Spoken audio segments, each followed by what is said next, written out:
이건 어디서 났니? 한도연 회장의 목소리가 떨렸습니다. 민호의 목에 걸린 십자가 펜던트를 바라보며 말이에요. 엄마가 주셨어요. 아프거나 무서울 때 꼭 지니고 있으라고 하셨어요. 엄마 이름이 뭐라고 했니? 윤정화요. 그 순간 회장의 눈에 눈물이 고였습니다. 10여 년 전 자신이 반대했던 아들의 연인, 그 이름이었거든요. 지하 주차장에서 구두를 닦던 10살 소년. 그 만남은 끊어진 인연이 다시 이어지는 시작이었습니다. 하지만 이 운명적 만남 뒤에는 더 큰 비밀이 숨어 있었어요. 박전무의 음모, 언론의 조작, 그리고 윤정아가 마지막에 털어놓은 충격적인 진실까지. 좋아요, 댓글 남겨주시면 가정의 평화와 행복이 찾아옵니다. 시간은 몇 주 전으로 거슬러 올라갑니다. 서울 한복판 명동 중심가, 하늘을 찌를 듯 솟은 한명상사 본사 빌딩이 겨울 햇살을 받아 반짝였습니다.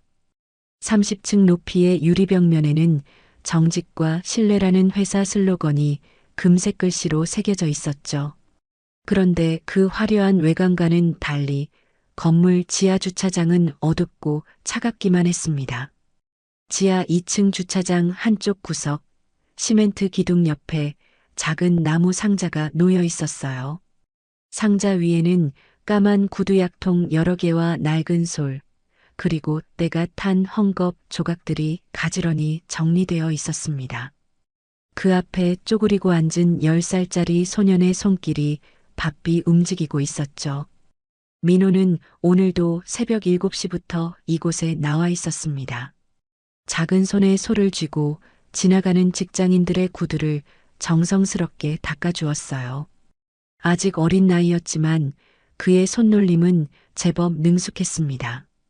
구두약을 적당히 발라 문지르고 솔로 먼지를 털어낸 다음 마지막에 부드러운 천으로 윤을 내는 과정이 물 흐르듯 자연스러웠죠.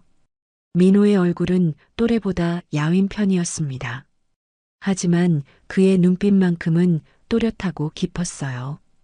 어른들의 말 한마디도 놓치지 않고 듣는 집중력이 있었죠. 그리고 무엇보다 인사성이 밝았습니다. 지나가는 사람마다 정중하게 고개를 숙이며 인사했어요. 아저씨, 구두 닦아드릴까요? 민호가 지나가는 중년 남성에게 다가갔습니다. 그런데 그 남자는 시계를 힐끗 보더니 고개를 저었어요. 바빠서 안 되겠다, 애야. 민호는 실망하지 않고 밝게 웃었습니다. 네, 그럼 오늘도 좋은 하루 되세요. 이런 일이 하루에 몇 번씩 반복되었습니다. 사람들은 대부분 바쁘다는 핑계로 그를 지나쳤어요. 어떤 이들은 아예 눈길도 주지 않았죠. 하지만 민호는 포기하지 않았습니다. 한 사람 한 사람에게 정중하게 인사하고 거절당해도 환한 미소로 하루 인사를 건넸어요. 그래도 간혹 마음씨 좋은 분들이 있었습니다. 삼촌, 힘내세요. 민호가 피곤해 보이는 젊은 직원에게 손을 흔들었습니다. 그 직원은 잠깐 걸음을 멈추고 민호를 내려다봤어요. 고마워, 꼬마야. 그리고는 주머니에서 1,000원짜리 지폐 한 장을 꺼내 민호 손에 쥐어줬습니다. 민호의 눈이 반짝였어요. 정말 감사합니다. 오전 10시가 넘어서자 주차장이 조금씩 한산해졌습니다. 민호는 상자 옆에 놓인 작은 공책을 펼쳐 오늘 번 돈을 계산해 봤어요. 지금까지 3,000원이었습니다. 어머니가 드시는 약값이 하루에 10,000원이니까 아직 한참 부족했죠. 민호는 작은 한숨을 쉬었습니다. 그러나 곧 고개를 들고 다시 미소를 지었어요. 민호가 혼자 있을 때는 가끔 어머니 생각에 잠겼습니다. 집에서 기다리고 계실 어머니의 모습이 떠올랐어요. 병으로 야윈 얼굴이지만 늘 따뜻한 미소를 짓던 어머니였죠. 민호야, 정직한 마음이 가장 큰 재산이란다. 어머니가 자주 하시던 말씀이었습니다. 그 말씀을 떠올리며 민호는 다시 구두 닦기 도구들을 정리했습니다. 소를 깨끗이 털고 구두약통 뚜껑을 단단히 닫았어요. 모든 것을 제자리에 놓는 습관이 몸에 배어 있었죠. 어머니가 가르쳐 주신 대로였습니다. 그때 엘리베이터에서 딩하는 소리가 났습니다. 문이 열리면서 정장을 말끔하게 차려입은 여러 명이 나왔어요. 그 중에서도 특히 눈에 띄는 사람이 있었습니다. 백발이 단정하게 빗어 넘겨진 노인, 바로 한명상사의 창립 회장인 한도연이었죠. 한도연 회장은 78살의 나이에도 허리가 곧았습니다. 회색 정장에 은색 넥타이를 메고 손에는 명품 시계가 반짝이고 있었어요. 그의 얼굴에는 오랜 세월 기업을 이끌어온 카리스마가 서려 있었습니다. 하지만 어딘지 모르게 쓸쓸해 보이기도 했죠. 깊게 팬 눈과 주름 사이로 외로움의 그림자가 스며나왔습니다. 회장을 따라 나온 사람들 중에는 박전무도 있었습니다. 55살의 그는 한명상사에서 실세로 통하는 인물이었어요. 키가 크고 체격이 좋았지만 얼굴에는 야심과 계산이 가득했죠. 늘 회장의 비위를 맞추려고 애썼지만 그 마음 깊은 곳에는 질투와 욕심이 도사리고 있었습니다. 회장 일행이 주차장을 가로질러 걸어가고 있을 때였습니다. 민호가 벌떡 일어나 고개를 숙였어요. 안녕하세요. 그 순간 한도연 회장의 걸음이 멈췄습니다. 뒤따라오던 임원들도 덩달아 멈춰섰죠. 갑작스러운 상황에 모두들 당황했습니다. 회장은 천천히 고개를 돌려 민호를 바라봤습니다. 그 아이의 눈빛이 묘하게 익숙했어요. 어디서 본 듯한 느낌이었죠. 깊고 맑은 눈동자, 그리고 정중한 인사법까지. 회장의 가슴 한편이 이상하게 뛰기 시작했습니다. 까마득히 잊고 지냈던 기억의 조각이 살며시 고개를 들었어요. 요즘 이런 인사성 바른 아이가 다 있나? 회장이 중얼거렸습니다. 민호는 여전히 고개를 숙인 채 대답했어요.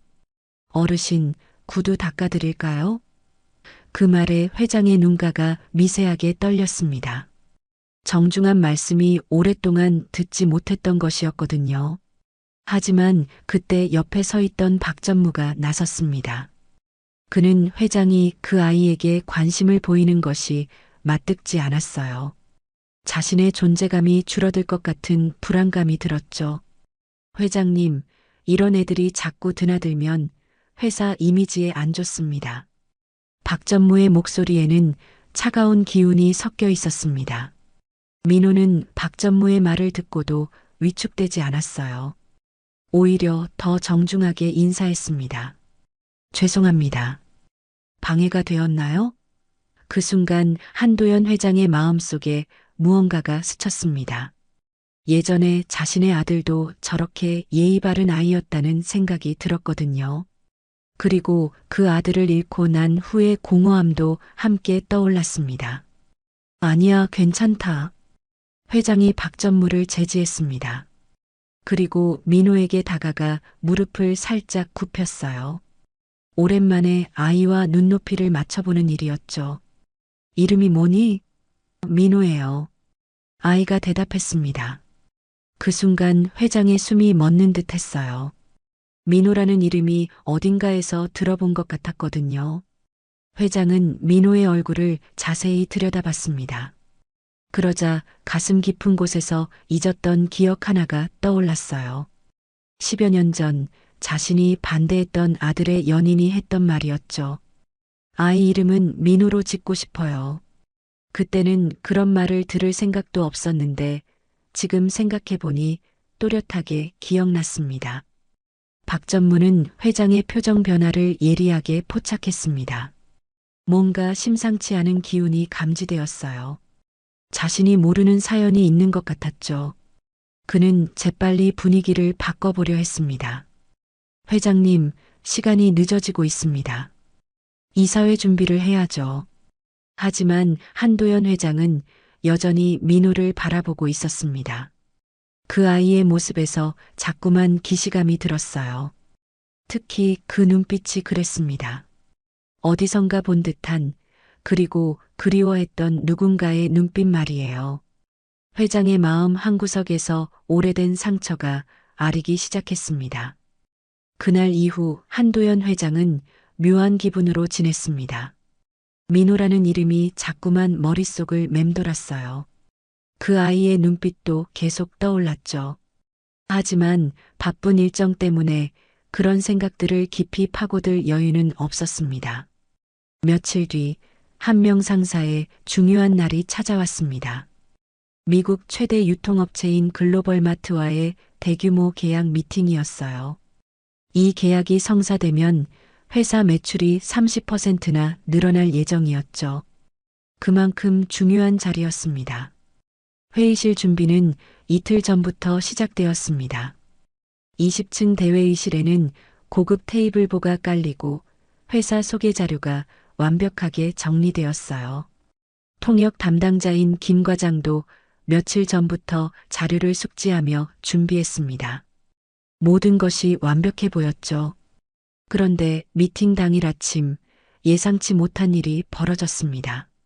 김 과장이 갑자기 급성 장염으로 쓰러진 것이었어요. 새벽부터 응급실에 실려갔다는 연락이 왔습니다. 회사는 순식간에 비상 상황에 빠졌죠. 어떻게 하죠, 회장님? 이선미 홍보팀 과장이 다급하게 물었습니다. 그녀는 예전에 회장의 아들을 과외로 가르쳤던 경험이 있었어요.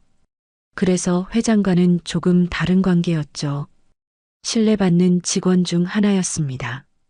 한도연 회장의 얼굴이 굳어졌습니다. 다른 통역사를 급히 구해봐. 하지만 시간이 너무 촉박했어요. 미팅은 2시간 후였는데 이런 대규모 계약에 투입할 만한 전문 통역사를 구하기는 어려웠죠. 박 전무가 나섰습니다. 회장님, 제가 영어를 좀 할 수 있습니다. 하지만 그의 영어 실력은 일상 회화 수준이었어요. 전문적인 계약 용어를 다루기에는 부족했죠. 그래도 달리 방법이 없었습니다. 오전 11시 글로벌마트 대표단이 도착했습니다. 제임스 윌슨 아시아 총괄 대표를 비롯해 5명의 임원진이었어요. 그들은 모두 정장을 말끔하게 차려입고 있었습니다. 표정은 진지했고 눈빛은 예리했죠. 회의가 시작되었습니다. 한도연 회장이 회사 소개를 시작했고 박 전무가 통역을 맡았어요.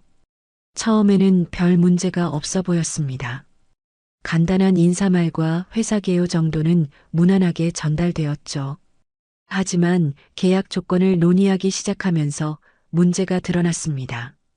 박 전무가 복잡한 조항들을 제대로 번역하지 못했어요. 납기일을 데드라인으로만 번역하거나 품질 보증 조건을 대충 퀄리티 컨디션이라고 말하는 식이었죠. 제임스 윌슨 대표의 얼굴이 점점 굳어졌습니다. 그는 동료들과 작은 목소리로 뭔가를 상의하기 시작했어요. 그 모습을 본 한도연 회장의 가슴이 두근거렸습니다. 분명히 좋지 않은 신호였거든요.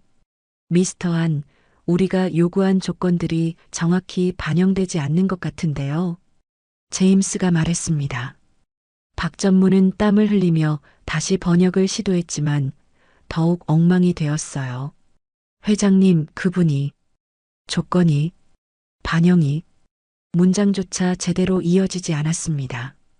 상황은 급속도로 나빠졌습니다. 미국 임원 중 한 명이 시계를 보며 동료에게 뭔가를 속삭였어요. 다른 임원은 서류를 정리하기 시작했죠. 이대로 가면 계약이 무산될 것이 분명했습니다. 그때 제임스 윌슨이 일어섰습니다. 미안하지만 오늘 회의는 여기서 마무리하는 게 좋을 것 같습니다. 다른 임원들도 하나둘 자리에서 일어나기 시작했어요. 한 명 상사 직원들의 얼굴이 하얗게 질렸습니다. 한도연 회장은 마지막 방법을 찾아보려 했습니다. 잠깐만요, 미스터 윌슨. 조금만 더 시간을 주시면. 하지만 제임스는 고개를 저었어요. 정확한 소통이 되지 않는 상태로는 계약을 진행할 수 없습니다. 바로 그 순간이었습니다. 회의실 문 앞에서 작은 목소리가 들렸어요. 그분들 계약서에 없는 조항 이야기하고 계세요.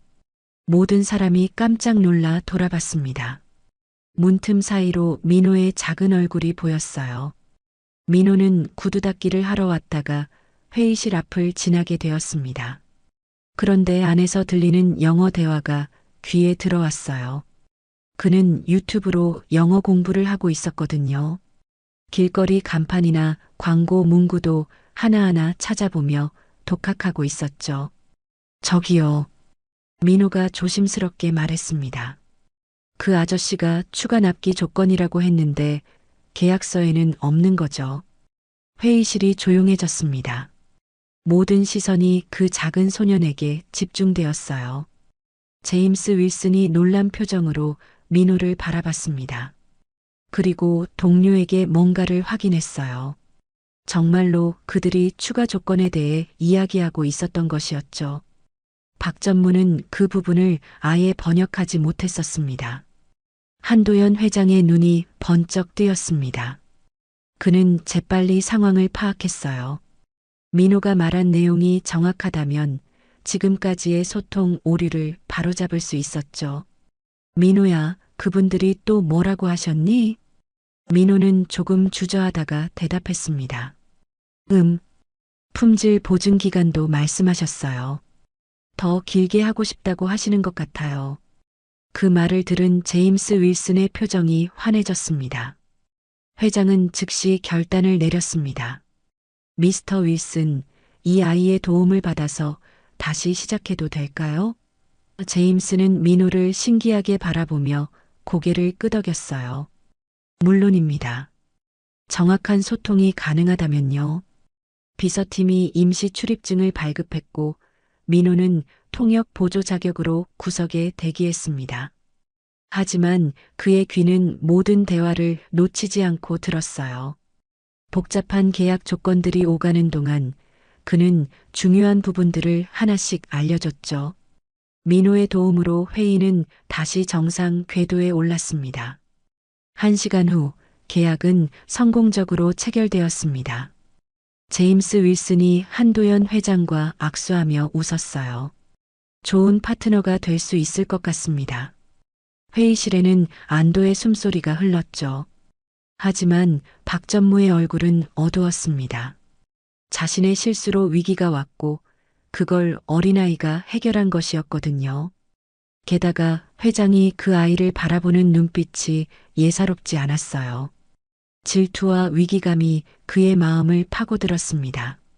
민호는 여전히 구석에서 작아지려 하고 있었습니다. 하지만 한도연 회장의 시선은 계속 그 아이에게 머물러 있었어요. 오늘 일로 인해 민호에 대한 궁금증이 더욱 커졌죠. 단순한 구두 닦기 아이가 아니라는 것이 분명했습니다. 회의가 끝난 후 회장은 민호에게 다가갔습니다. 고마워, 민호야. 덕분에 큰일을 해결했구나. 민호는 고개를 숙이며 대답했어요. 별일 아니에요, 어르신.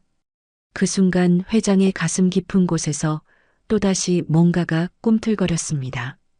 계약이 성사되자 회의실에는 안도의 박수가 터져 나왔습니다. 한 명 상사 직원들은 서로 어깨를 두드리며 기뻐했어요. 30% 매출 증가라는 엄청난 성과였거든요. 이선미 과장도 환한 미소를 지으며 민호를 바라봤습니다. 하지만 박 전무만은 달랐습니다. 그의 얼굴은 굳어 있었고 눈빛은 차가웠어요. 자신의 실수로 위기가 왔다는 것도 서러운데 그걸 어린아이가 해결했다는 사실이 자존심을 짓밟았죠. 게다가 회장이 그 아이를 바라보는 시선이 남달랐습니다. 가난한 애가 영어를 저렇게 잘한다고? 박 전무가 속으로 중얼거렸습니다. 의심의 불씨가 타오르기 시작했어요. 분명히 뭔가 수상한 구석이 있을 것이라고 생각했죠. 그는 민호를 예리한 눈으로 지켜봤습니다. 민호는 여전히 회의실 구석에서 작아지려 하고 있었습니다. 사람들의 시선이 부담스러웠어요. 원래 자신은 지하 주차장에서 조용히 구두를 닦는 아이였는데 갑자기 이런 관심을 받게 되니 당황스러웠죠. 한도연 회장이 민호에게 다가왔습니다. 민호야, 정말 고마웠다. 내가 아니었다면 큰일 날 뻔했어. 회장의 목소리에는 진심 어린 감사가 담겨 있었어요. 민호는 고개를 숙이며 대답했습니다. 별일 아니에요, 어르신. 그때 박 전무가 끼어들었습니다. 회장님, 그런데 조금 이상하지 않습니까? 회장이 의아한 표정으로 그를 바라봤어요. 뭐가 이상하다는 거지? 박 전무는 교활한 미소를 지으며 말을 이었습니다. 어린아이가 어떻게 그런 전문 용어를 다 알 수 있을까요? 박 전무의 말에 회의실 분위기가 미묘하게 바뀌었습니다. 몇몇 직원들이 민호를 다시 보기 시작했어요.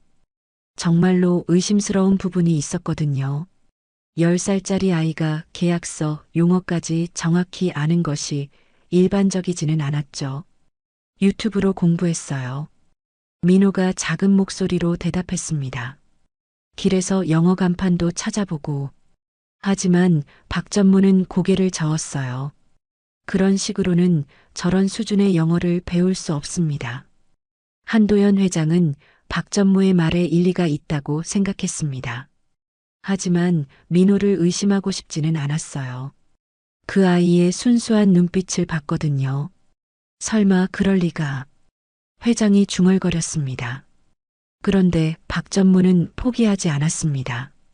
회장님, 혹시 누군가가 뒤에서 조종하는 건 아닐까요? 산업 스파이일 수도 있어요. 그의 말이 점점 교묘해졌죠. 의심의 씨앗을 심고 있었습니다. 회의실이 조용해졌습니다. 모든 사람이 민호를 바라보고 있었어요. 그 시선들이 날카로웠죠. 민호는 두려움에 몸을 떨기 시작했습니다. 왜 자신을 이상하게 보는지 이해할 수 없었어요. 정말 유튜브로만 배웠어요. 민호가 다시 말했습니다. 하지만 목소리가 떨리고 있었어요. 거짓말 아니에요. 그런 모습을 본 박 전무는 더욱 의심스럽다는 표정을 지었습니다. 1시간 후 박 전무는 민호를 보안실로 불렀습니다. 잠깐 이야기 좀 하자. 민호는 무서웠지만 거절할 수 없었어요. 박 전무는 회사에서 힘 있는 사람이었거든요. 보안실은 지하 1층에 있었습니다. 작은 방에는 모니터 여러 대와 의자 몇 개만 놓여 있었어요. 차갑고 음침한 분위기였죠. 박 전무는 민호를 의자에 앉히고 자신은 앞에 섰습니다. 이제 솔직하게 말해봐. 박 전무의 목소리가 날카로웠습니다. 누가 시켰지? 누군가가 녹음기라도 줬나? 민호는 고개를 저었어요. 아무도 안 시켰어요. 하지만 박 전무는 믿지 않았습니다. 거짓말하지 마. 가난한 내가 어떻게 그런 영어를 알 수 있어? 박 전무가 소리를 높였습니다. 민호는 겁에 질려 몸을 움츠렸어요. 정말 유튜브로 배웠어요. 거짓말 아니에요. 박 전무는 책상을 탁 쳤습니다. 아직도 발뺌하느냐? 분명히 몰래 녹음했을 거야. 그의 얼굴이 붉어졌어요. 자신의 실수를 감추기 위해 민호를 희생양으로 삼으려 했죠. 녹음기는 어디 숨겼지? 주머니를 뒤져봐야겠다. 박 전무가 민호에게 다가섰습니다. 민호는 무서워서 울음을 터뜨렸어요. 싫어요. 아무것도 없어요. 하지만 박 전무는 들은 척도 하지 않았습니다. 바로 그때 보안실 문이 열렸습니다. 한도연 회장이 나타났어요. 여기서 뭐 하는 거지? 회장의 목소리에는 권위가 실려 있었습니다. 박 전무가 깜짝 놀라 돌아봤어요. 아, 회장님. 이 아이를 조사하고 있었습니다. 박 전무가 허겁지겁 설명했습니다. 뭔가 수상한 구석이 있어서요. 하지만 회장의 표정은 좋지 않았어요. 한도연 회장은 울고 있는 민호를 보고 마음이 아팠습니다. 그 작은 어깨가 떨리고 있었거든요. 박 전무, 그만해. 회장의 목소리가 차가워졌습니다. 아이에게 왜 이런 식으로 대하나? 하지만 회장님, 이 아이가 박 전무가 변명하려 했지만 회장이 손을 들어 막았어요. 됐다. 이제 그만 나가. 박 전무는 억울한 표정을 지었지만 어쩔 수 없이 보안실을 나갔습니다. 회장은 민호 곁에 앉았습니다. 괜찮니, 민호야? 민호는 눈물을 닦으며 고개를 끄덕였어요. 네, 괜찮아요. 하지만 아직도 몸이 떨리고 있었습니다. 그때 회장의 시선이 민호의 목에 머물렀습니다. 작은 십자가 펜던트가 눈에 들어온 것이었어요. 그 순간 회장의 숨이 멎었습니다. 그 펜던트가 너무나 익숙했거든요. 이건 어디서 났니? 회장의 목소리가 떨렸습니다. 민호는 펜던트를 만지며 대답했어요. 엄마가 주셨어요. 아프거나 무서울 때 꼭 지니고 있으라고 하셨어요. 한도연 회장의 손이 떨리기 시작했습니다. 그 펜던트는 10여 년 전 자신의 아들이 연인에게 준 것이었거든요. 당시 아들이 자랑스럽게 보여줬던 기억이 생생했습니다. 엄마를 위해 샀어요 라고 했던 아들의 목소리까지 들리는 것 같았어요. 엄마 이름이 뭐라고 했니? 회장이 가까스로 물었습니다. 목소리가 너무 떨려서 제대로 나오지도 않았어요. 민호는 순수한 눈으로 대답했습니다. 윤정아요. 그 순간 한도연 회장의 눈에 눈물이 고였습니다. 윤정아, 그 이름이 가슴을 파고들었어요. 자신이 반대했던 아들의 연인, 그리고 지금은 세상에 없다고 생각했던 여인의 이름이었죠. 정아. 회장이 작게 중얼거렸습니다. 민호가 고개를 갸웃했어요. 어르신이 엄마를 아세요? 회장은 대답할 수 없었습니다. 목이 메어서 말이 나오지 않았거든요. 회장의 머릿속에 과거가 파노라마처럼 스쳐갔습니다. 아들이 윤정아를 데려왔을 때의 기억, 신분이 다르다며 반대했던 순간들, 그리고 아들이 집을 나간 후의 공허함까지 모든 것이 한꺼번에 떠올랐어요. 엄마는 지금 어디 계시니? 회장이 떨리는 목소리로 물었습니다. 민호의 얼굴이 슬퍼졌어요. 많이 아프세요. 병원에 계세요. 그 말에 회장의 가슴이 찢어지는 것 같았습니다. 한도연 회장은 이제 모든 것을 깨달았습니다. 민호가 바로 자신의 손자였던 것이에요. 그토록 그리워했던 아들의 아이, 그리고 자신이 반대해서 만나지 못했던 손자였죠. 운명의 장난처럼 구두 닦기 소년으로 자신 앞에 나타난 것이었습니다. 눈물이 회장의 뺨을 타고 흘러내렸습니다. 민호는 놀라서 회장을 바라봤어요. 어르신, 왜 우세요? 회장은 떨리는 손으로 민호의 머리를 쓰다듬었습니다. 아니야, 괜찮다. 하지만 괜찮지 않았습니다. 10여 년 동안 품고 살았던 후회와 죄책감이 한꺼번에 밀려왔거든요. 아들을 잃었을 때의 아픔, 그리고 손자의 존재조차 모르고 살았던 세월들이 가슴을 짓눌렀습니다. 회장은 결심했습니다. 이제 더 이상 과거의 실수를 반복하지 않겠다고요. 민호를 보호하고 제대로 된 할아버지가 되겠다고 마음먹었습니다. 하지만 박전무 같은 사람들이 있는 한 쉽지 않을 것이었어요. 보안실 문 밖에서 박전무가 엿듣고 있다는 것을 회장은 몰랐습니다. 그는 회장과 민호의 대화를 모두 들었거든요. 이제 더 큰 위기감을 느끼고 있었습니다. 자신의 자리가 위태로워질 것 같았어요. 보안실에서 나온 한도연 회장은 오랫동안 멍하니 서 있었습니다.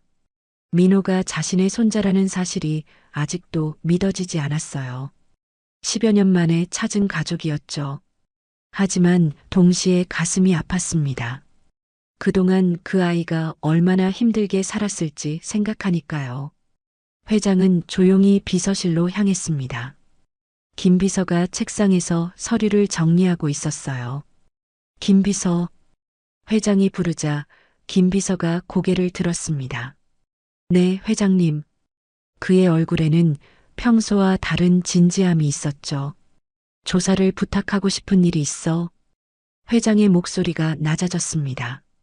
윤정아라는 여자에 대해서 알아봐. 현재 어디에 살고 있는지, 어떤 상황인지 모든 걸 파악해줘. 김 비서는 회장의 표정을 살폈어요. 뭔가 중대한 일인 것 같았거든요. 네, 알겠습니다. 언제까지 필요하신가요? 김 비서가 물었습니다. 회장은 잠시 생각하더니 대답했어요. 최대한 빨리. 그리고 이 일은 아무에게도 말하지 마. 김 비서가 고개를 끄덕였습니다. 오랫동안 회장을 모신 그였기에 이런 지시의 무게를 알고 있었어요. 이틀 후, 김 비서가 조사 결과를 가져왔습니다. 회장님, 윤정아 씨에 대한 자료입니다. 그의 얼굴이 어두웠어요. 좋지 않은 소식인 것 같았죠. 회장은 서류를 받아들고 천천히 읽기 시작했습니다. 윤정아는 서울 변두리 달동네에 살고 있었습니다. 월세 30만 원짜리 반지하 방이었어요. 만성 폐질환을 앓고 있어서 일을 할 수 없는 상태였죠. 생활비는 민호가 구두를 닦아서 버는 돈이 전부였습니다. 회장의 손이 떨렸습니다. 서류에는 병원비 연체 내역도 적혀 있었어요. 한 달에 10만 원씩 밀려 있었죠. 그것도 민호가 조금씩 갚아나가고 있다고 되어 있었습니다. 10살 아이가 어머니의 병원비까지 감당하고 있었던 것이에요. 주소가 정확한가? 회장이 물었습니다. 김 비서가 고개를 끄덕였어요. 네, 확인했습니다. 그런데 회장님, 김 비서가 말을 주저했습니다. 상태가 많이 안 좋으신 것 같아요.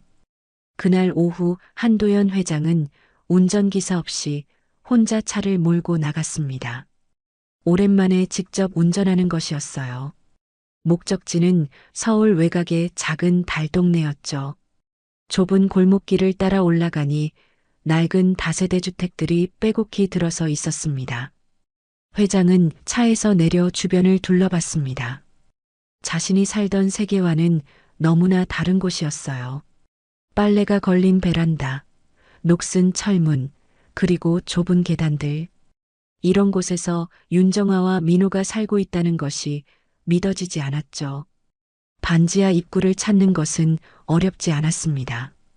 계단을 내려가니 작은 철문이 보였어요. 문 앞에는 우유병 몇 개와 신문이 쌓여 있었습니다. 안에서 희미한 불빛이 새어나오고 있었죠. 회장이 귀를 기울이자 안에서 소리가 들렸습니다. 헛기침 소리가 계속 났어요. 그리고 약봉지가 부딪히는 소리도 들렸죠. 누군가 약을 정리하고 있는 것 같았습니다. 회장의 가슴이 무거워졌어요. 한참을 망설이다가 회장이 문을 두드렸습니다. 누구세요? 안에서 여자의 목소리가 들렸어요. 기침으로 목이 쉰 듯했죠. 회장은 대답하지 못했습니다. 뭐라고 말해야 할지 모르겠었거든요. 문이 천천히 열렸습니다. 그리고 한 여자가 나타났어요. 창백한 얼굴에 야윈 몸매, 하지만 눈빛만은 여전히 맑았습니다. 바로 윤정아였죠. 10여 년의 세월이 그녀를 많이 변화시켰지만 회장은 한눈에 알아볼 수 있었어요. 당신은? 정아가 회장을 보더니 놀란 표정을 지었습니다. 그리고 곧 깨달은 듯 고개를 숙였어요. 한도연 회장님이시군요. 그녀의 목소리에는 놀라움과 동시에 체념이 섞여 있었습니다. 회장은 아무 말도 할 수 없었습니다. 정화의 모습이 너무 안쓰러웠거든요. 한때 아들이 그토록 사랑했던 여자가 이렇게 초라한 모습으로 살고 있다니요. 자신이 반대하지 않았다면 이런 일은 없었을 텐데 하는 후회가 밀려왔어요. 들어오세요. 정화가 문을 활짝 열었습니다. 회장은 주저하다가 들어갔어요.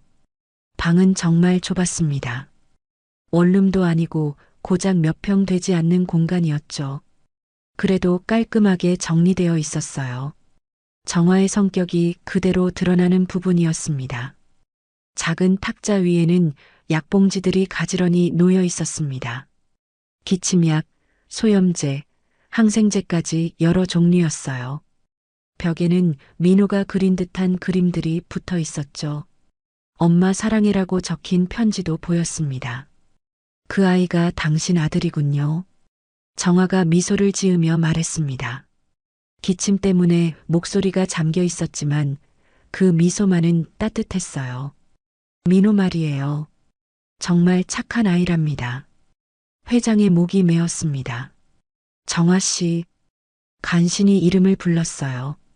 정화는 고개를 저었습니다. 괜찮아요. 다 지난 일이에요. 하지만 그녀의 눈가에도 눈물이 맺히고 있었죠. 죄송했어요. 정화가 먼저 말했습니다. 그때 당신이 반대하셨는데 고집을 부려서. 회장은 급히 손을 저었어요. 아니에요. 잘못한 건 저예요. 하지만 정화는 계속 말을 이었습니다. 민성이가 얼마나 당신을 그리워했는지 몰라요. 정화가 회장의 아들 이름을 불렀습니다. 마지막까지 아버지 이야기만 했어요. 용서받고 싶다고, 다시 만나고 싶다고. 그 말에 회장의 가슴이 찢어지는 것 같았어요. 회장은 아무 말도 할 수 없었습니다. 눈물이 흘러내렸어요. 아들이 자신을 용서받고 싶어 했다니요. 자신은 아들이 잘못했다고만 생각했는데 아들은 아버지에게 용서받고 싶어 했던 것이었죠. 민호는 아버지를 닮았어요. 정화가 계속 말했습니다. 눈빛도 그렇고 성격도 그래요. 정의감이 강하고 남을 먼저 생각하죠. 회장은 고개를 끄덕였어요. 정말로 민호에게서 아들의 모습을 본 적이 있었거든요. 정화가 갑자기 심하게 기침을 했습니다. 손수건을 입에 댔는데 피가 묻어났어요. 회장이 놀라서 일어났습니다. 병원에 가셔야 해요. 하지만 정화는 고개를 저었죠. 괜찮아요. 약만 먹으면 돼요. 돈 때문인가요? 회장이 물었습니다. 정화는 대답하지 않았어요. 하지만 그 침묵이 답이었죠. 병원비가 없어서 제대로 치료받지 못하고 있었던 것입니다. 회장은 지갑을 꺼냈습니다. 이걸 받으세요. 하지만 정화는 손을 저었어요. 안 돼요. 그럴 수는 없어요. 자존심이 있었겠죠. 한때 그 집안의 며느리가 될 뻔했던 사람으로서는요. 민호를 위해서라도 받으세요. 회장이 간곡히 부탁했습니다. 그 아이가 너무 고생하고 있어요. 정화의 눈에 눈물이 고였어요. 민호 이야기만 나오면 마음이 약해졌거든요. 회장은 시간을 보고 일어났습니다. 더 오래 있으면 정화에게 부담이 될 것 같았어요. 다시 오겠습니다. 정화가 고개를 끄덕였습니다. 민호 잘 부탁드려요. 돌아 나오는 길, 회장의 마음은 복잡했습니다. 후회와 죄책감, 그리고 분노가 뒤섞여 있었어요. 자신의 고집 때문에 아들을 잃었고 정화와 민호가 이렇게 고생하고 있었던 것이죠. 차 안에서 회장은 속으로 중얼거렸습니다. 그 아이를 더는 잃을 수 없다. 이미 아들을 잃었는데 손자까지 잃을 수는 없었어요. 이번에는 달라야 했습니다. 제대로 보호하고 사랑해야 했죠. 그날 밤 한도연 회장은 오랫동안 잠들지 못했습니다. 정화의 창백한 얼굴과 민호의 순수한 눈빛이 계속 떠올랐거든요. 그리고 아들의 목소리도 들리는 것 같았어요. 아버지, 용서해 주세요라는 간절한 외침이요.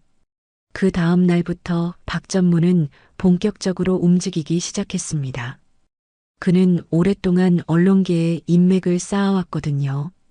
회장의 신임을 받기 위해서였지만 이제는 그 인맥을 다른 용도로 활용할 때가 되었어요. 박전무는 먼저 경제신문 기자 몇 명에게 연락했습니다. 흥미로운 이야기가 하나 있어. 그의 목소리에는 교활한 계산이 담겨 있었어요. 한 명 상사 회장이 가짜 손자에게 속고 있다는 얘기지. 언론은 빠르게 반응했습니다. 대기업 회장의 스캔들은 언제나 좋은 기사거리였거든요. 특히 가족 관련 이야기는 더욱 자극적이었죠. 기자들은 박 전무의 제보를 받고 곧바로 취재에 나섰어요. 박 전무는 교묘하게 사실을 왜곡했습니다. 어린아이가 갑자기 나타나서 회장의 관심을 끌었어요. 그리고 우연히 영어를 잘한다는 걸 보여줬죠. 누가 봐도 의도적으로 계획된 일 같아요. 기자들은 그의 말을 그대로 받아 적었습니다. 며칠 후 신문 일면에 충격적인 기사가 실렸습니다. 회장, 가짜 손자에 속았다. 구두 닦기 가족 사기극. 제목부터 자극적이었어요. 기사 내용도 마찬가지였죠. 민호와 정화를 마치 사기꾼처럼 묘사했습니다. 한도연 회장은 아침 일찍 신문을 보고 경악했습니다. 기사 내용이 사실과 전혀 달랐거든요. 하지만 이미 언론에 퍼진 후였어요. 다른 신문들도 비슷한 기사를 쏟아내기 시작했죠. 회사 분위기는 급변했습니다. 직원들이 수군거리기 시작했어요. 정말 가짜 손자였을까? 회장님이 속으신 건가? 의심의 시선들이 민호를 향했습니다. 그 순수한 아이가 갑자기 의혹의 대상이 되어버린 것이었어요. 박 전무는 이 기회를 놓치지 않았습니다. 이사회 소집을 요구했어요. 회장의 판단력에 문제가 있습니다. 회사 경영에 지장을 줄 수 있어요. 다른 이사들도 우려를 표했죠. 언론에 나온 내용이 사실이라면 큰 문제였거든요. 긴급 이사회가 열렸습니다. 이사들의 표정은 심각했어요. 회장님, 이 문제를 어떻게 설명하시겠습니까? 한 이사가 물었습니다. 한도연 회장은 진실을 말하려 했지만 이사들은 들으려 하지 않았어요. 언론에 이미 퍼진 상황입니다. 박 전무가 끼어들었습니다. 회사 이미지를 위해서라도 강력한 조치가 필요해요. 그의 목소리에는 가짜 걱정이 담겨 있었죠. 실제로는 기회를 잡았다는 만족감이 더 컸어요. 결국 이사회는 한도연 회장의 직무 정지를 의결했습니다. 상황이 정리될 때까지 회장직을 중단하시기 바랍니다. 회장은 허탈한 표정으로 회의실을 나왔어요. 평생을 바친 회사에서 쫓겨나는 기분이었죠. 더 큰 문제는 민호와 정화에게 닥쳤습니다. 회사 보안팀이 그들을 찾아왔어요. 더 이상 이 건물에 출입할 수 없습니다. 민호는 무슨 일인지 몰라 당황했죠. 어제까지만 해도 평범하게 구두를 닦고 있었는데 갑자기 쫓겨나게 된 것이었어요. 정화의 병세는 급격히 악화되었습니다. 스트레스 때문이었어요. 신문 기사를 본 후 계속 기침을 했고 결국 쓰러지고 말았죠. 민호는 급히 119를 불렀습니다. 엄마, 엄마. 아이의 목소리가 절망적으로 울렸어요. 응급실로 실려간 정화는 의식을 잃은 상태였습니다. 의사가 민호에게 설명했어요. 폐렴이 심해졌어요. 당분간 입원 치료가 필요합니다. 하지만 병원비는 어떻게 마련해야 할지 막막했죠. 민호는 병원 복도에서 엄마의 손을 꽉 잡고 있었습니다. 차가워진 손이 무서웠어요. 엄마, 다 내 탓이야. 아이가 흐느꼈습니다. 내가 말만 안 했어도 이런 일 없었을 텐데. 자책감이 그의 작은 가슴을 짓눌렀어요.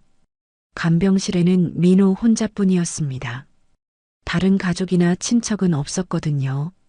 10살 아이가 병든 어머니를 돌봐야 하는 상황이었죠. 간호사들이 안쓰럽게 바라봤지만 그들도 어쩔 수 없었어요. 그때 병실 문이 조용히 열렸습니다. 이선미 홍보팀 과장이 나타났어요. 그녀는 꽃다발과 과일 바구니를 들고 있었죠. 민호야. 선미가 부드럽게 불렀습니다. 민호는 고개를 들어 그녀를 바라봤어요. 이선미는 42살의 독신 여성이었습니다. 예전에 한도연 회장의 아들을 과외로 가르쳤던 경험이 있었어요. 그 인연으로 회사에 입사하게 되었죠. 정직하고 따뜻한 성품을 가진 사람이었습니다.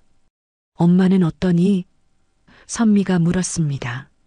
민호의 눈에 다시 눈물이 맺혔어요. 의사 선생님이 많이 아프시다고 했어요. 선미는 민호 옆에 앉아 그의 어깨를 감쌌습니다. 괜찮아질 거야. 선미는 신문 기사를 보고 분노했었습니다. 박전무의 짓이 분명하다고 생각했거든요.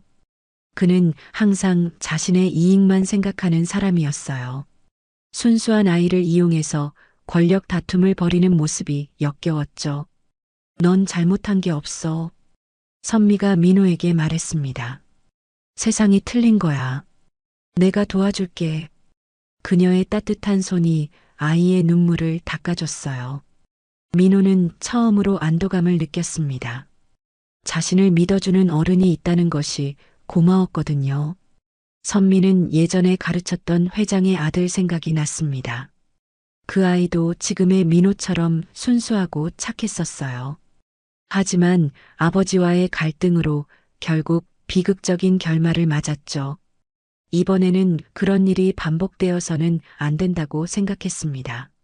선미 이모가 있으니까 걱정하지 마. 선미가 민호의 머리를 쓰다듬었습니다. 민호는 고개를 끄덕였어요. 어둠 속에서 작은 빛을 본 기분이었죠. 이제 혼자가 아니라는 생각에 조금이나마 희망이 생겼습니다. 하지만 상황은 여전히 어려웠습니다. 병원비 문제도 해결해야 했고 박전무의 공격도 막아야 했어요. 선미 혼자서는 역부족이었죠. 더 큰 도움이 필요했습니다. 그날 밤 선미는 오랫동안 고민했습니다. 어떻게 하면 민호와 정화를 도울 수 있을까요? 진실을 밝혀내고 박전무의 음모를 막을 방법은 없을까요? 그녀는 결심했습니다. 혼자서라도 끝까지 싸우겠다고요. 며칠이 흘렀지만 상황은 나아지지 않았습니다. 언론의 공격은 계속되었고 한 명 상사 주가도 떨어지고 있었어요. 박전무는 이 기회를 놓치지 않고 더욱 공세를 강화했죠.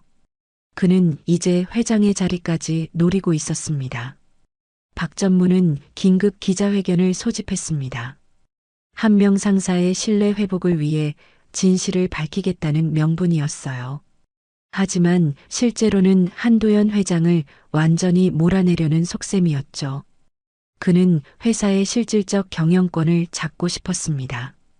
한 명 상사 본사 20층 대회의실에는 수십 명의 기자들이 몰려들었습니다. 카메라 플래시가 번쩍이고 마이크들이 연단 앞에 빼곡히 놓여 있었어요.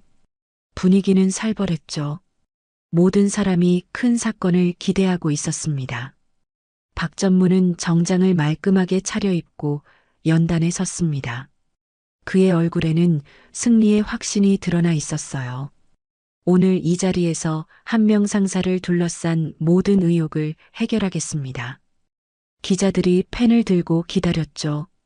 한도연 회장은 사기에 속았습니다.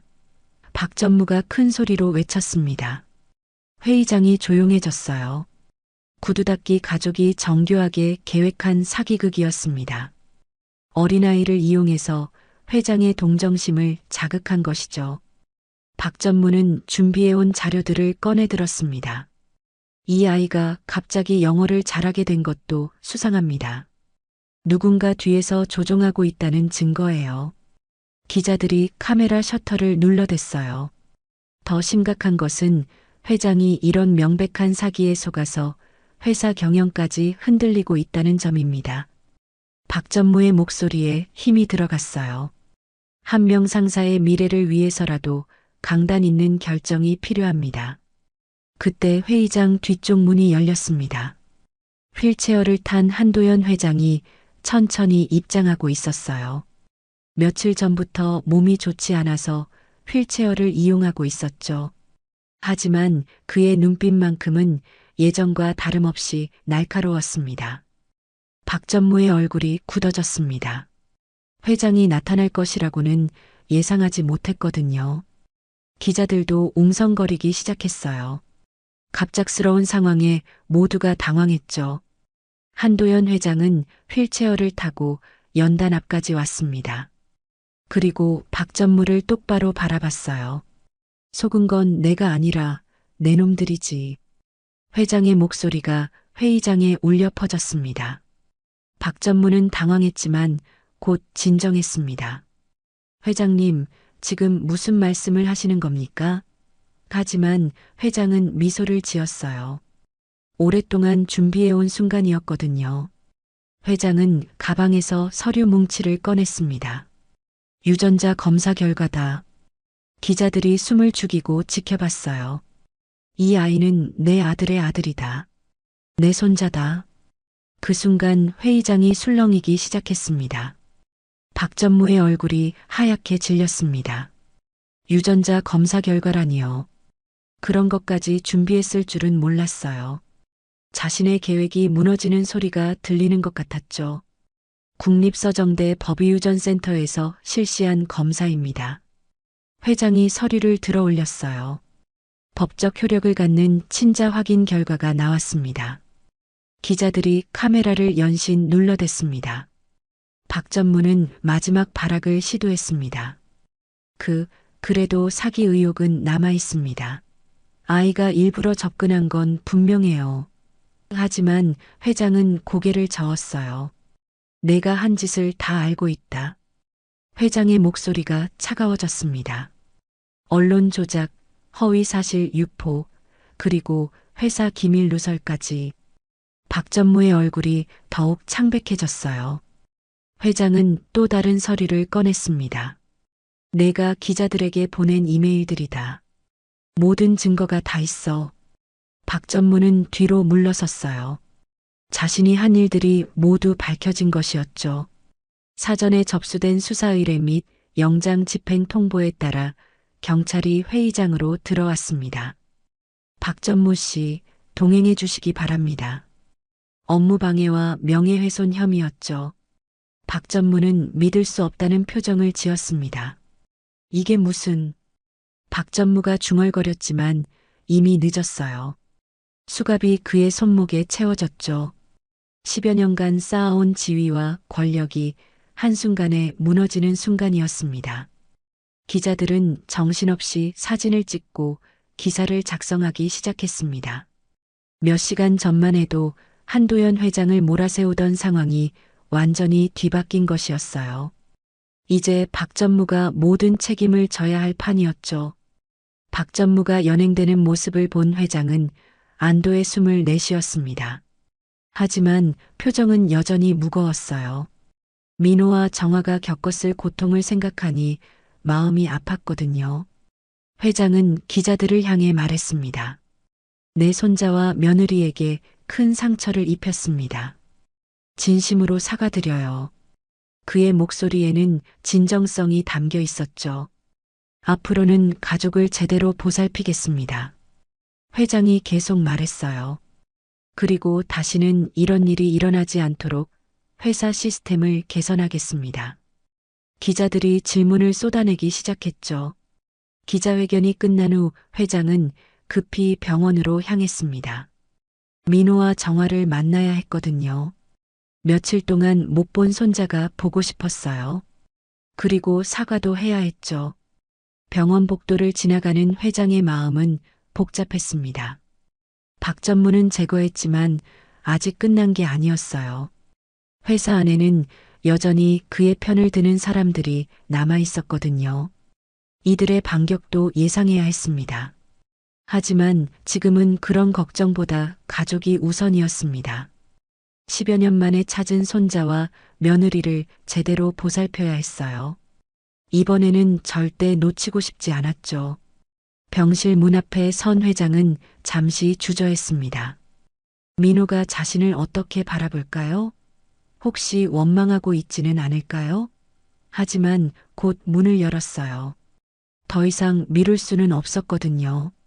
민호는 어머니 침대 옆에서 조용히 책을 읽고 있었습니다. 회장을 보자 깜짝 놀라며 일어났어요. 할아버지. 그 목소리에는 반가움과 안도감이 섞여 있었죠. 회장은 휠체어에서 일어나 민호를 끌어안았습니다. 이제야 내 피가 돌아왔구나. 그의 목소리가 떨렸어요. 오랫동안 기다렸던 순간이었습니다. 진정한 가족의 시작이었죠. 하지만 회장은 알고 있었습니다.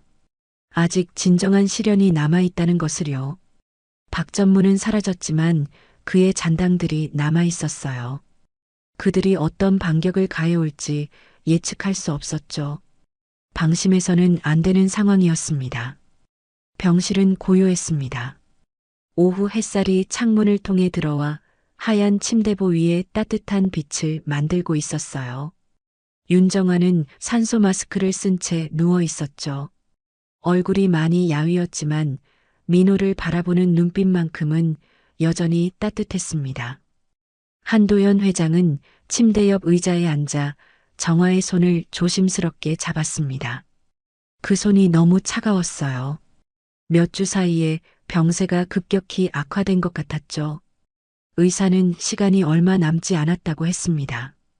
민호는 병실 구석에서 작은 목소리로 책을 읽고 있었습니다. 어머니가 좋아하시는 동화책이었어요. 옛날 옛적에 착한 왕자님이 살았어요. 아이의 목소리가 병실에 울려 퍼졌죠. 정화는 그 소리를 들으며 미소를 지었습니다. 회장은 며칠 전 기자회견의 성공으로 모든 문제가 해결되었다고 생각했었습니다. 박전무도 구속되었고 언론의 오보도 바로잡혔어요. 하지만 정화의 병세 앞에서는 그 모든 것이 무의미했죠. 돈이나 권력으로는 어쩔 수 없는 일이었습니다. 회장님, 정화가 산소 마스크를 잠시 벗고 말했습니다. 목소리가 많이 약해져 있었어요. 말씀드릴 게 있어요. 회장은 몸을 앞으로 기울였죠. 정화의 말을 놓치고 싶지 않았거든요. 정화는 잠시 숨을 고르더니 천천히 입을 열었습니다. 그 아이의 아버지는 이미 세상에 없어요. 회장의 얼굴이 굳어졌어요. 아들이 죽었다는 것은 알고 있었지만 정화의 입에서 직접 듣는 것은 달랐죠. 당신이 반대하던 그날 그 사고로 정화의 목소리가 더욱 작아졌습니다. 회장은 얼어붙었어요. 자신이 아들의 연애를 반대했던 바로 그날 사고가 났다는 뜻이었거든요. 그렇다면 자신의 반대가 아들의 죽음과 직접적인 관련이 있었던 것이었죠. 회장의 머릿속에 그날의 기억이 되살아났습니다. 아들과 큰 다툼을 벌였던 날이었어요. 신분이 다른 여자와는 결혼할 수 없다고 강하게 반대했었죠. 아들은 아버지는 사람을 돈으로만 보신다며 집을 나갔습니다. 그리고 그날 밤 교통사고 소식이 들려왔어요. 내가 그 아이의 유일한 가족이었구나. 회장이 중얼거렸습니다. 목소리가 떨리고 있었어요. 10여 년 동안 손자가 혼자 살아왔다는 사실이 가슴을 찔렀죠. 자신이 반대하지 않았다면 아들도 죽지 않았을 것이고 민호도 이렇게 고생하지 않았을 텐데요. 정화는 힘겹게 미소를 지었습니다. 그래도 그 아이는 당신 눈을 닮았어요. 그녀가 민호를 바라봤어요. 정말로 민호의 눈빛에는 할아버지와 닮은 면이 있었죠. 깊고 따뜻한 눈동자였습니다. 민성이도 당신을 많이 그리워했어요. 정화가 계속 말했습니다. 아버지에게 인정받고 싶다고 늘 말했어요. 죽기 전까지도. 회장의 눈에 눈물이 맺혔어요. 아들이 자신을 원망하는 줄만 알았는데 실제로는 인정받고 싶어 했다니요. 회장은 정화의 손을 더욱 꽉 잡았습니다. 내가 너무 늦었구나. 그의 목소리에는 깊은 후회가 담겨 있었어요. 10여 년이라는 세월을 돌이킬 수는 없었죠.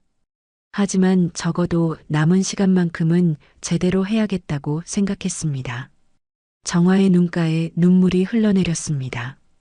민호 잘 부탁드려요. 그녀가 간신히 말했어요. 그 아이는 정말 착해요. 누구보다 따뜻한 마음을 가졌어요. 회장은 고개를 끄덕였죠. 약속합니다. 창밖에는 봄 햇살이 따뜻하게 비치고 있었습니다. 벚꽃이 피기 시작한 나무들이 보였어요. 새로운 계절이 오고 있었죠. 그 빛이 회장의 손 위에서 떨리듯 반짝였습니다. 마치 새로운 희망을 상징하는 것 같았어요. 민호는 책 읽기를 멈추고 어머니 침대로 다가왔습니다. 엄마, 목 안 아파요? 아이가 걱정스럽게 물었어요. 정화는 민호의 머리를 쓰다듬었습니다. 괜찮아, 민호야. 할아버지도 여기 계시네. 민호가 회장을 바라봤어요. 이제는 자연스럽게 할아버지라고 부르고 있었죠. 회장은 민호를 품에 안았습니다. 응, 할아버지가 여기 있어.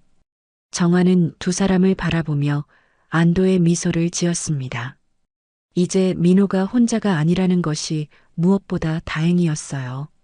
비록 자신은 떠나지만 아이에게는 든든한 보호자가 생겼죠. 민호야. 정화가 아들을 불렀습니다. 엄마가 늘 했던 말 기억하지? 민호가 고개를 끄덕였어요. 정직한 마음이 가장 큰 재산이에요. 정화는 만족스러운 표정을 지었죠. 할아버지한테도 그렇게 해야 해. 정화가 민호에게 말했습니다. 착하게 자라거라. 민호는 눈물을 글썽이며 대답했어요. 네, 엄마. 아이도 상황이 심각하다는 것을 어렴풋이 느끼고 있었죠. 회장은 정화를 바라봤습니다. 한때 아들이 그토록 사랑했던 여인이었어요. 지금 보니 정말 좋은 사람이었죠. 자신이 편견을 가지고 반대했던 것이 얼마나 어리석었는지 깨달았습니다. 정화 씨, 회장이 조용히 말했습니다. 미안했어요. 정말 미안했어요. 그의 목소리에는 진심이 담겨 있었어요. 10여 년 만에 하는 사과였죠. 정화는 고개를 저었습니다. 괜찮아요. 이제 다 지난 일이에요. 하지만 그녀의 눈에서는 눈물이 계속 흘러내렸어요. 민호가 할아버지를 만난 것만으로도 충분해요. 의료진이 병실로 들어왔습니다. 정화의 상태를 점검하려는 것이었어요. 간호사가 회장에게 말했습니다. 잠시 밖으로 나가주세요. 회장은 민호의 손을 잡고 복도로 나왔죠. 복도에서 회장은 민호를 바라봤습니다. 이제 이 아이가 자신의 유일한 혈육이었어요. 아들을 대신해서 잘 키워야 했죠. 그것이 죽은 아들에 대한 속죄이기도 했습니다. 할아버지, 민호가 작은 목소리로 말했습니다. 엄마가 많이 아프죠? 회장은 어떻게 대답해야 할지 몰랐어요. 10살 아이에게 죽음을 설명하기는 어려웠거든요. 엄마는 하늘나라로 가실 거예요. 회장이 조심스럽게 말했습니다. 하지만 민호를 항상 지켜보실 거야. 민호는 고개를 끄덕였어요. 아이도 어느 정도는 이해하고 있었죠. 그럼 이제 할아버지와 함께 살아야 하는 거예요? 민호가 물었습니다. 회장은 민호의 어깨에 손을 올렸어요. 그럼 할아버지가 민호를 지켜줄게. 아이의 얼굴에 작은 미소가 떠올랐습니다. 병실에서 의료진이 나왔습니다. 의사가 회장에게 다가왔어요. 상태가 많이 악화되었습니다. 며칠 안에 의사는 말을 끝내지 못했죠. 회장은 고개를 끄덕였습니다. 각오는 하고 있었거든요. 다시 병실로 들어간 회장과 민호였습니다. 정화는 여전히 미소를 지으며 그들을 맞았어요. 다시 왔구나. 하지만 목소리가 더욱 약해져 있었죠. 그날 밤 정화는 조용히 세상을 떠났습니다.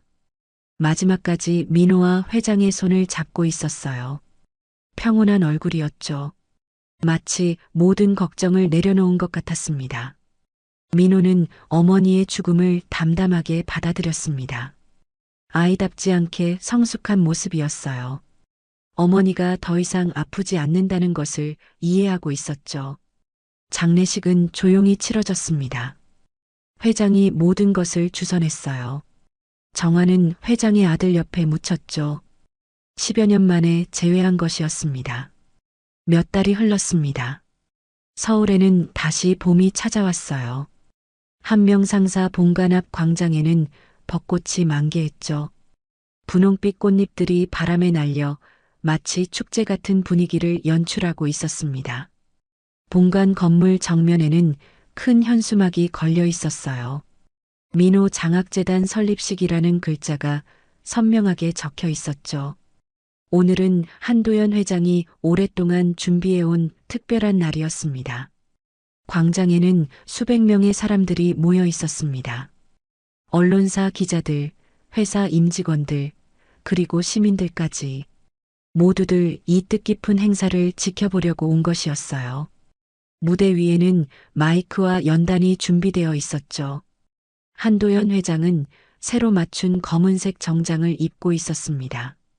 몇 달 전보다 훨씬 건강해 보였어요. 민호와 함께 생활하면서 마음의 평안을 찾은 덕분이었죠. 그의 얼굴에는 오랫동안 볼 수 없었던 따뜻한 미소가 떠올라 있었습니다. 앞줄에는 민호가 앉아 있었습니다. 새로 맞춘 교복을 입고 있었어요. 어깨가 좀 넓은 것 같았지만 아이는 만족스러워했죠. 생전 처음 입어보는 새 옷이었거든요. 민호의 옆에는 이선미 과장이 앉아 있었습니다. 이선미는 지난 몇 달 동안 민호의 후견인 역할을 해왔습니다. 회장이 바쁠 때는 그녀가 민호를 돌봤어요. 아이가 학교에 적응할 수 있도록 도와주기도 했죠. 마치 큰 언니 같은 존재였습니다. 행사가 시작되었습니다. 사회자가 마이크를 잡고 장학재단의 취지를 설명했어요.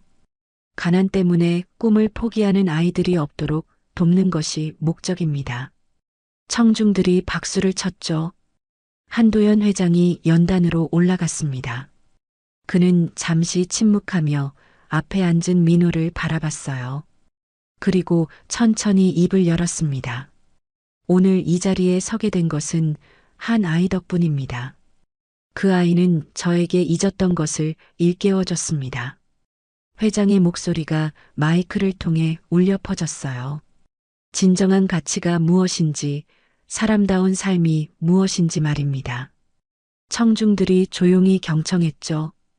회장은 잠시 말을 멈추고 하늘을 올려다봤습니다. 구름 사이로 햇살이 비치고 있었어요. 마치 정화가 하늘에서 지켜보고 있는 것 같았죠. 세상은 가난을 탓하지 않습니다. 회장이 다시 말했어요. 다만 편견이 사람을 가둡니다. 그의 목소리에 힘이 들어갔어요. 이것은 자신의 경험에서 나온 깨달음이었죠.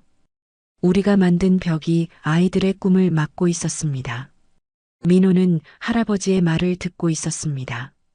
아직 모든 의미를 이해하지는 못했지만 진심이 담긴 목소리라는 것은 알 수 있었어요. 할아버지가 자신 때문에 이런 좋은 일을 한다는 것이 신기했죠. 이 장학재단은 단순히 돈을 주는 것이 아닙니다. 회장이 계속 말했어요. 아이들에게 희망을 주는 것입니다. 꿈을 포기하지 않아도 된다는 메시지를 전하는 것이죠. 행사장 곳곳에서 눈물을 닦는 사람들이 보였습니다. 회장의 말에 감동받은 것이었어요. 특히 어려운 환경에서 자란 사람들에게는 더욱 와닿는 내용이었죠. 회장은 마지막으로 민호를 바라봤습니다. 내 손자 민호는 저에게 세상에서 가장 큰 선물을 줬습니다. 그의 목소리가 떨렸어요. 바로 두 번째 기회였습니다. 박수가 터져 나왔습니다. 회장이 연단에서 내려오자 민호가 달려왔어요. 할아버지, 멋있었어요. 아이의 환한 미소를 본 회장은 마음이 따뜻해졌죠. 행사가 끝난 후 사람들이 하나둘 돌아갔습니다. 회장과 민호는 조용히 광장을 걷고 있었어요. 벚꽃 잎사귀들이 바람에 날려 그들 주위를 맴돌았죠.